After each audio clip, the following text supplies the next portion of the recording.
যারা আছে তাদের সমস্যা হয়, সেই অবস্থায় হাঁড়ি কুড়ি ধরে না, পুজো অর্চনা করে না, কিন্তু আপনি সেই অবস্থায় মালা জপ করতে পারেন। এমনও সুযোগ এই কলিযুগে চৈতন্য মহাপ্রভু দান করে গেছে।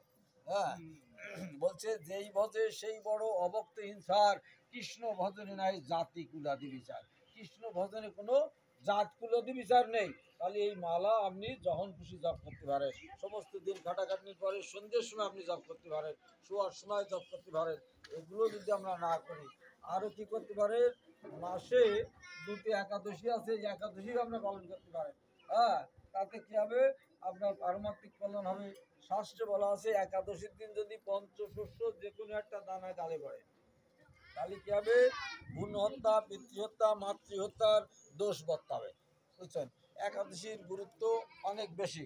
তো একাদশীর একটা মাহাত্ম্য শোনেন, হ্যাঁ কথাবার্তা কয় কারা, একাদশীর একটা মাহাত্ম্য শোনেন। একাদশী কোন বস্তু করলে কি হয়, আজকাল ব্যবসা শুরু হয়ে গেছে একাদশীর জন্য নামযোগ্য করে।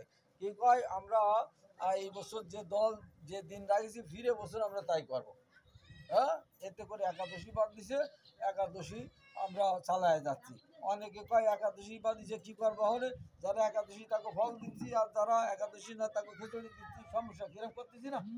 তাহলে আপনার দুটো ছেলে, একটা ছেলে ঠিক আছে টাকা পয়সা দিলেন, স্কুল কলেজে যাচ্ছে সুন্দর, আর একটা ছেলে বলে কি বাবা আমি স্কুল কলেজে যাবো না, আমার ভালো লাগে না, আমি মদ গাঁজা খাই, ওই ওই এই জায়গায় কী জানি, আরে জয় বাংলার মোড়ে ওখানে যে আমি বসে তাই, আপনি তাই করবেন, তার সেই টাকা দেবেন নাকি?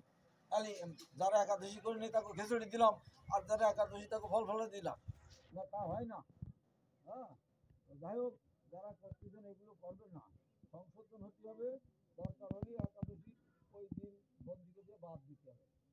আর আমার মতন অনেক লোভী ওই শিবাইত আছে, কারণ আমি না আসলে আরো কত বন্ধু আসবে, টাকা পয়সা কাপড় পয়সা তুলে মার দেবেন, তাই একাদশী ভান মারি কোথাও রাজ আগে তার অনুসারী আর শিলা দেখতেছে কী হবে না হবে, কারণ স্বাস্থ্য সমাজ তো কাণ্ড জ্ঞান নেই।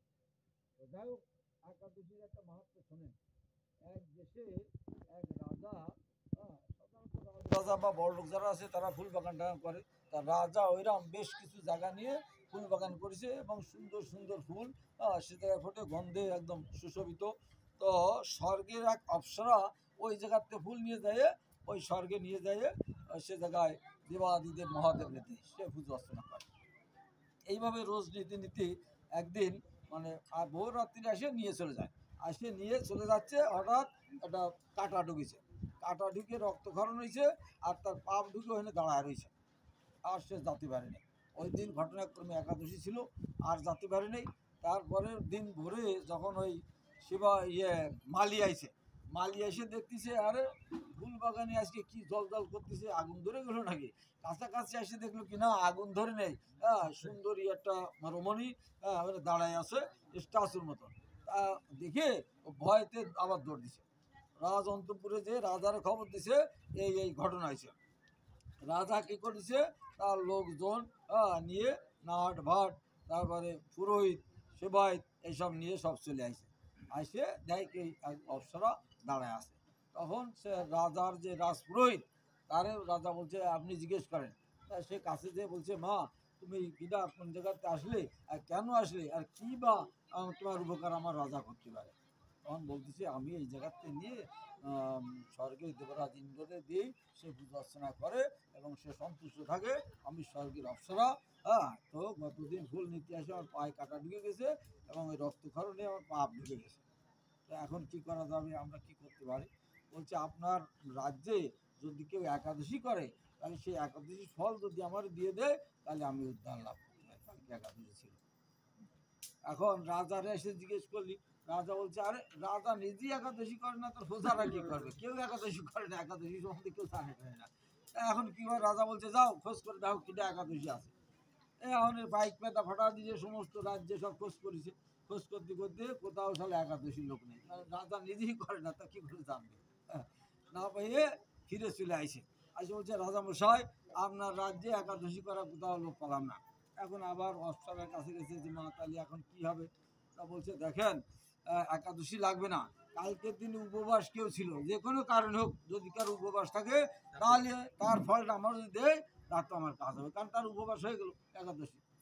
আবার গেছে, আবার যে খোঁজ করতে করতে করতে করতে বহু দূর যাইয়ে শুনে গিয়ে অমুক বাড়ি তারা উপবাস করছে, তাকে আর খাওয়া দাওয়া হয়নি। তাহলে কি হয়েছে, পাশের বাড়ি একজন করে দিছে, ওই বেটা বেটি এমন মারামারি করেছে, ওই হাড়ি কুড়ি বাড়ি ভেঙেছে ফেলেছে। তো রানবে কি মহিলা, কি দিয়ে রানবে? হাড়ি কুড়ি বাড়ি ভেঙে ফেলালি।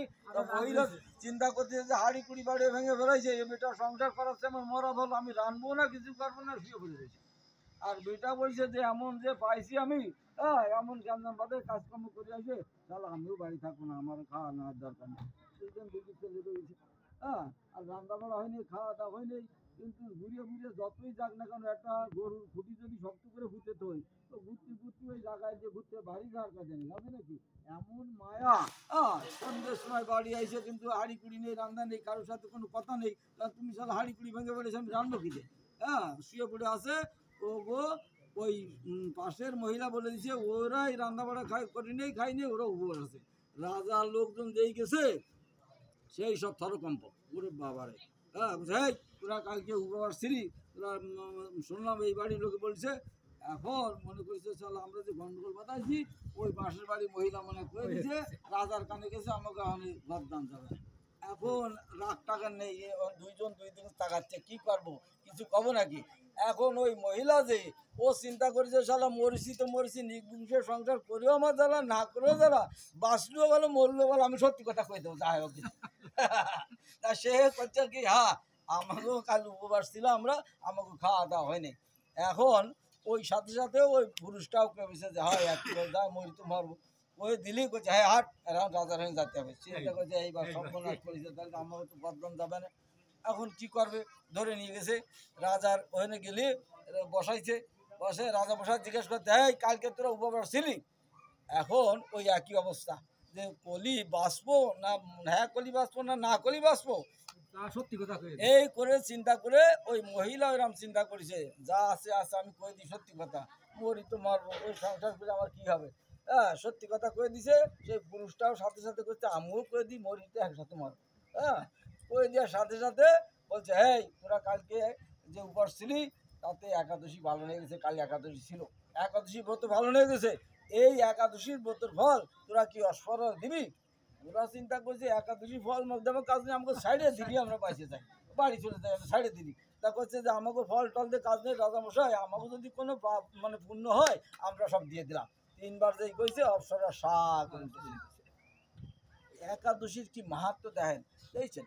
এই একাদশী বলতে আপনারা সপ্তাহে মাসের মধ্যে 2 বার করতে পারেন। আগের দিনে লোকের গায়ে বল শক্তি ছিল, নির্জলা একাদশী করত।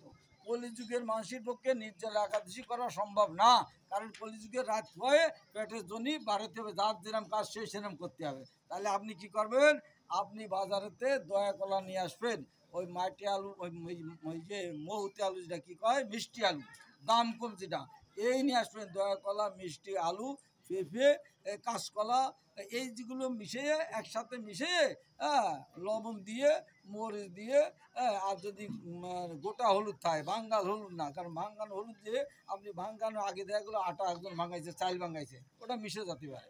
এই জন্য একটু শিশে কুটে, আর কি করবেন, এইখানে বলা আছে ঘি অথবা বাদাম তেল বা সূর্যমুখী তেল দিয়ে রান্না। এই সমস্ত দামি জিনিস আমার দরকার নেই, আমি 10-20 টাকার বাদাম আনবো, শিশে কুটে ওর মধ্যে দিয়ে সিদ্ধ করে নামা দেবো, ফ্যাট করে খাবে। এটা হচ্ছে আমার মতো গরিব মানুষের খাবার। আর তারা একটু বড় লোক আছেন, তারা আঙ্গুর, আপেল, দুধ, কলা, সাবু এগুলো খেতে পারে। 14 বার খাবেন দিনের মধ্যে, 14 বার, যে যত পরিশ্রম করে 14 বার খাই, একাদশী খাবেন, বুঝা গেল? তবুও রুটি খাবেন না, পঞ্চশস্যর কিছু খাবেন না, এইভাবে খাইয়ে আপনি করেন। এতে কি হবে, ধীরে ধীরে মঙ্গল হবে। তা নাহলে ওই জায়গায় রুটি খাওয়া করতে মঙ্গল না, অত মঙ্গল হবে না। স্কুলে মাস্টার রয়ে তারপরে যে তলা দিতে হবে, মাস্টার নেই স্কুলে কয় ধীরে ধীরে হবে, আস্তে আস্তে হবে, না তা হবে না, বোঝা গেল? এভাবে আপনার যতই কঠিন পরিশ্রম করেন, করি আসে ওইরকম আবার খাবেন, বোঝা গেল? এইভাবে আপনি একাদশী করবেন।